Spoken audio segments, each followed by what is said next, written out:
privacy, okay? Cool. Start.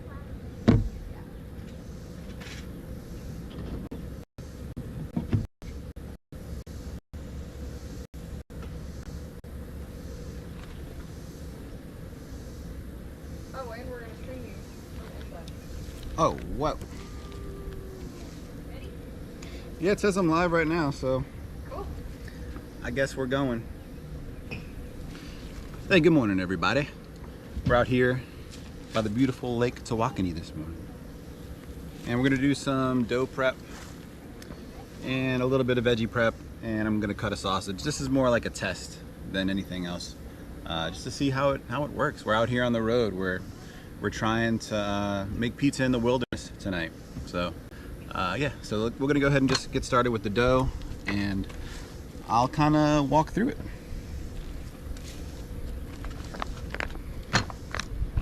So yeah, this is kind of an interesting situation. I don't have a mic on right now, so hopefully the sound doesn't suck big time. But this is actually going to be my first batch of dough out here. We're on the road. We're in a camper right now. And we're in Lake Tawakoni, which is in Texas. It's pretty nice. Pretty nice, pretty nice. Heard there's some good fishing. All right, so we're gonna get down a little bit of flour. And this is the official first batch of dough right here that was made inside the camper.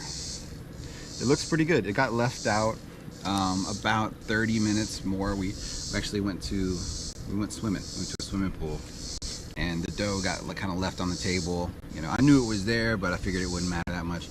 So it might have like moved a little bit further than I would normally let it, but that's not really that big of a deal. But we'll see. We'll see how it turns out. Oh, and gonna have to compete with some bugs too, it looks like. But I guess that's what you get whenever you're making pizza out in the wilderness, out in the woods. Yeah, just to give you an idea, we're like probably like 60 miles or so, like 50, 60 miles away from Dallas.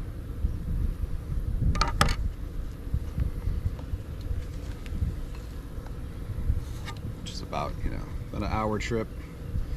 So not really like, crazy out there, but out there enough for sure. Out there enough for me. So yeah, this dough is 70% sourdough, made with a whole wheat fed starter. So what we're doing, we're gonna make 4 pizzas out of this one. I'm just gonna kind of like just show you how I shape it, just kind of break it down and show you how how you can handle it if you're not sure. This was actually one of the things that was kind of a challenge for me when I started making pizza, was like, how do you shape these things? How do you get it right? And there's lots of videos out there, but my technique is kind of like a combination of some stuff that I learned from working in restaurants, and also some videos that I watched on the YouTubes. All right, so we're looking for 280. It's 270.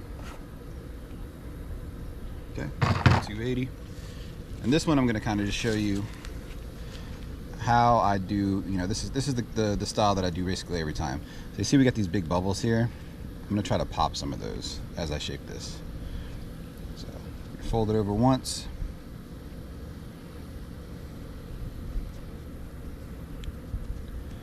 Fold it over twice.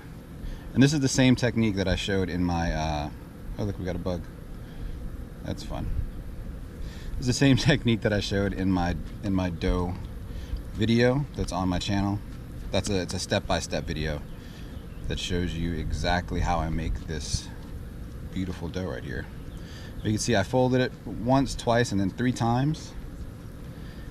And then I just kind of roll it around in my hand,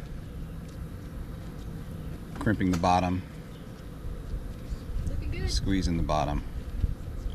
Oh, thanks. Yeah, where are you streaming it? There's like a 1 minute delay, just FYI. Okay. Probably normal. Yeah, I think that's fine. Yeah, and any big bubbles, I just got informed that my stream is working, so that's good. Good to know that we can actually do things with the internet in the woods. Yeah, and this is like, you know, this is morning of pizza day, pizza night. Okay, so these guys are a little on the floofy side. So that just means that I probably won't have to let them sit at room temperature for as long as I normally do. Usually I would let them sit at room temperature for like, I don't know, like 2 to 3 hours, sometimes 4 hours depending. These would probably be good after like, I don't know, hour and a half, maybe less than that. I'm gonna show you another one. Actually, let's go ahead and just try something. Let's try a little bit of a different technique. This is gonna be, you know, if you're not comfortable handling dough, or you're not like really sure, you know, not too confident in your dough handling skills, this one's a little bit easier. This is kind of like a basic technique for shaping bread loaves. You know, like if you're making sourdough, you're making a boule, this is kind of what you would do. So this one's going to be 280 again. These are all going to be made in a Gosney rock box. 279. More. There we go. All right, so for this one, so you can see that pretty well, we're going to go ahead and fold it over, fold it over, fold it over, and just kind of make a little package with it. Okay, and then on an area that doesn't have any flour, I'm going to flip it over, and I'm going to kind of nudge it toward itself, doing about a quarter turn every time, and then pulling it back toward me. Let's see if I can kind of aim this at the camera. Quarter turn, and pull back. Quarter turn, pull back. You can see it kind of gives you similar results to the other method. You can see side by side, those look pretty much the same. So if you're not, you know, fully comfortable, if you're handling your dough and it's like too sticky and you're finding that it's kind of getting a little mangled, you can sit it down and do that. And it's pretty well sealed on the bottom, but I'm going to give it just another little pinch on the bottom here. Pop any bubbles also, and these are going to have some bubbles in it. I think that extra half an hour at room temp definitely made a difference, but it'll be fine. It's just something, you know, if you see that many bubbles in your dough, it's just something you have to just be aware of. Myself a little bit more flour. We got a cross breeze. Which way is the wind blowing? That's for Kent Rollins right there. Cowboy hero.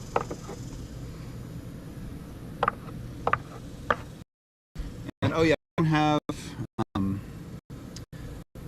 don't have the like a way to really look at the comments right now. So if you're commenting, just, you know, ask any questions, whatever you got, and I will get to it later. I promise. Because I care about the people. All right, so this one again, 228.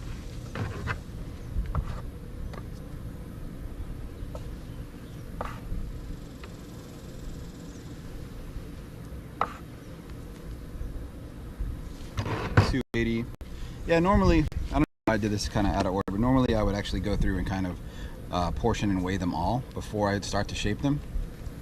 But I think I want to get these kind of shaped as fast as possible because this dough's a little moving.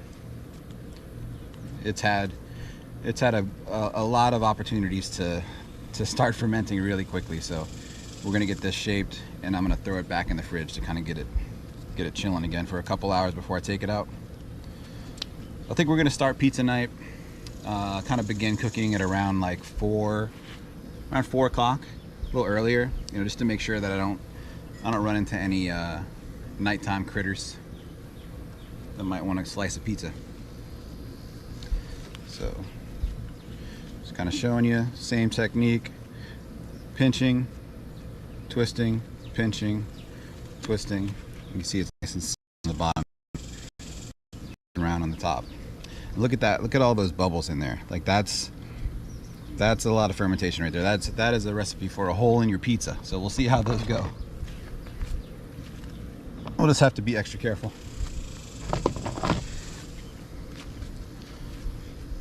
And this batch of dough right here, I want to say I needed somewhere in the ballpark of like 1,100 grams of dough for 4 280 gram pizzas. I don't know, check my math for me. But I made somewhere around 1,200. So this last guy is gonna be big. This is gonna be like a thick crust pizza. Might even do it in the cast iron. We'll see. That'd be a good experiment. Put it in the comments if you want to see a cast iron pizza in the rock box. I haven't actually done one yet. Yeah, see, that one's 350. That's a big boy. That's a big boy. But I'm gonna show you. Let's see. I'm gonna move this scale, and we'll do that other shaping method again. So just kind of show you that there are different ways to shape it. And there's more than just 2, obviously, but these are just the 2 I'm showing you right now. So we're gonna flip it back over. We're gonna make a little dumpling first, okay? And flip it over, and then on a surface with no flour, so it sticks. Quarter turn, pull it toward you. Quarter turn, pull it toward you. Quarter turn, pull it toward you. You're gonna do this probably, I don't know, in between 6 and 8 times, or just until you feel it getting tight.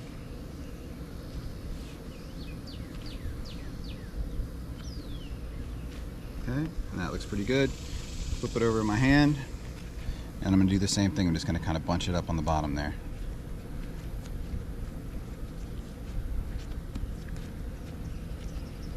This one's really poofy. Poofy. Okay, you see it's kind of, if you notice that it's kind of pulling away and trying to open back up like this one is, that means that you might have rolled it, or you might have like bunched it together a little bit too tightly. So just do what you can to kind of stitch it together at the bottom. An issue you can run into with that is if it pulls away on the bottom.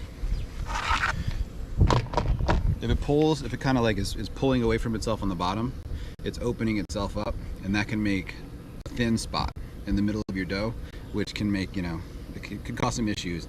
That's usually whenever you see like a video of somebody that has a big hole, or like their pizza completely like collapsed on the inside, 9 times out of 10 it's because there was some kind of a thin spot in the dough. Okay, I'll be right back. I'm going to go run these inside, and I'll be right back.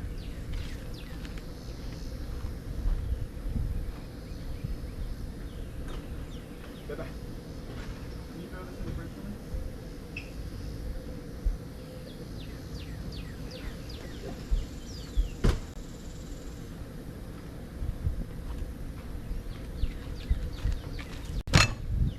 I'm back.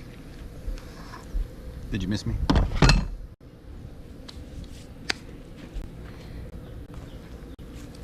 So one of the pizzas that I'm making tonight is gonna be a sausage. It's gonna be like a sausage and pepper. So I had some bratwurst that I cooked earlier in the week. Just some plain old, like Johnsonville brats, nothing special. And I'm gonna slice those up kind of thin. I'm gonna do a little play on sausage and peppers. So we're gonna go ahead and cut some peppers up. We're gonna use the mandolin. For me, there was a while when I was using a knife to cut some things for like cut veg for prep on pizza. Like certain things I would cut on a mandolin, certain things I would cut with a knife. But I'm coming to realize that, especially if you're cooking like Neapolitan style pizza, high temperatures, you really should be cutting everything on the mandolin.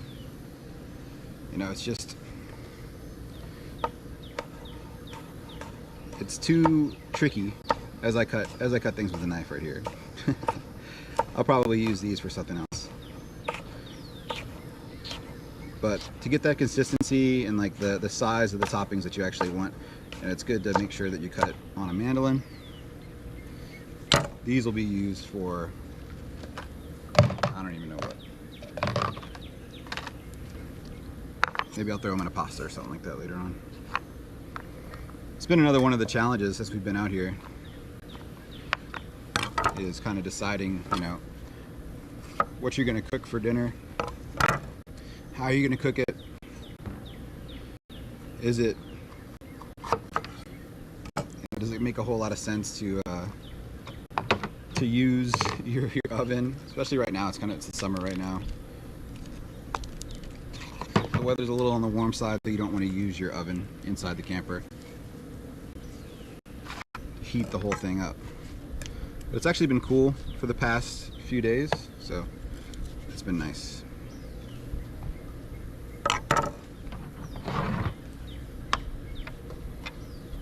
And if you don't have a mandolin, you should get one. Especially if you're making pizza even close to as often as I am. It's just makes your life so much easier. This one I think is like $30, might even be less than that. Most restaurant supply stores sell them. I want to say that I got this one off of Amazon. I don't really remember, it was a while back.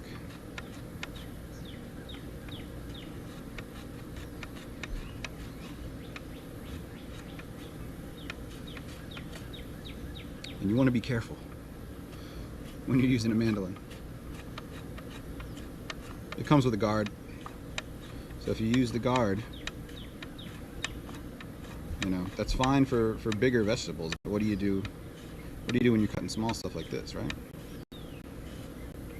You just got to be careful. You get down to a piece that's about that size, just don't be a hero.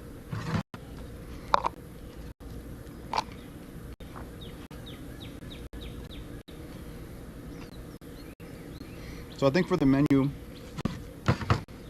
for tonight, it's going to be, so I make a cheese pizza, red sauce cheese pizza, pretty much every Friday for my daughter. She's 2.5, likes her cheese pizza. Then I got some cupping pepperonis, so I think we're going to do a pepperoni. I have 2 types of pepperoni, so I might just do a double. And then I bought some basil, so it's either going to be like a margarita or maybe a marinara with basil, which is, the marinara is you know, red sauce, oregano, thinly sliced garlic, which I don't have that out here. I'll have to do some of that later. And that's pretty much it on that marinara. If you add basil on top of it, I don't know what it is. A gargarita, I think I've heard people call it. But I don't know. That's kind of what I'm thinking. And then also this pizza right here that we're prepping for, the sausage and peppers. So shoot me a comment. What kind of pizza would you make? What do you want me to make? Request a pizza.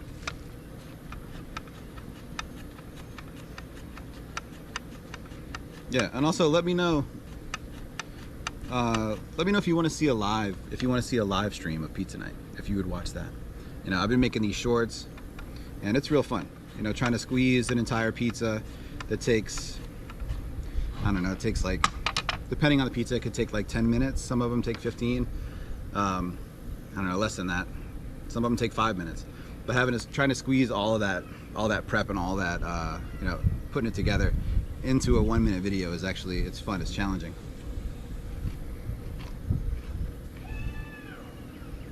Whoa. There's some yelling going on from inside the camper. Alright, that is plenty. Enough peppers. Right there. Throw a lid on that guy. Let's move on to the onion.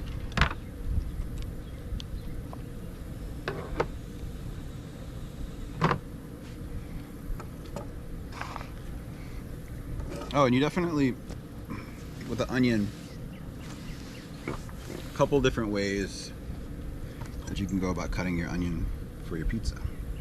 So one way would obviously be you cut it in half. You know, you pull your top layer off the paper, the onion skin, and then you can just hit it up like this.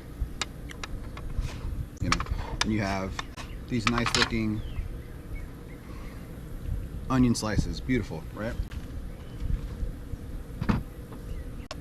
But what I've seen, what I've noticed, especially you know, in just watching food videos or watching people that worked in restaurants, for some reason, and this is the way that I've kind of adapted to doing it, is you cut the bottom off, so you're left with this little, you know, this little section right here, and instead of going where you would kind of, you know, naturally think, oh, this is where I'm going to go, you turn it on its side.